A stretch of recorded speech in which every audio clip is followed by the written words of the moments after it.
ওই কথাই তো শুনছিলাম। মা আমি একটু বাইরে বেরোচ্ছি। আরে মান্তু, বড় হয়ে কি গ্যাপিংটা বেড়ে গেছে বল? আজকাল আর দেখা হলে কথাবার্তা বলিস না। আসলে কি বলুন তো কাকিমা, আজকাল না একটু টক্সিক মানুষজনদের থেকে দূরে থাকার চেষ্টা করছি, তাই আর কি। সেদিনও তো রাতে কার বাইকে করে বাড়িতে ফিরলি?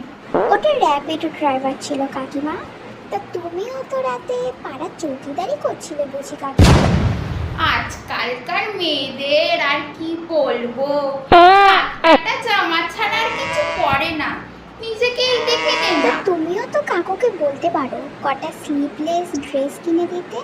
লোকের দেখে অত হিংসে করে কি লাভ বলো তো? বাবা, তা ভালোই তো মুখে মুখে চোপড়া শিখেছিস। শ্বশুর বাড়িতে গিয়ে শাশুড়ির সঙ্গে এরকম চোপড়া করবি নাকি? শাশুড়ি যদি তোমার মতো পিশাচিনি বেরোয় তাহলে তো একটু মুখে মুখে চোপড়া করতেই হবে।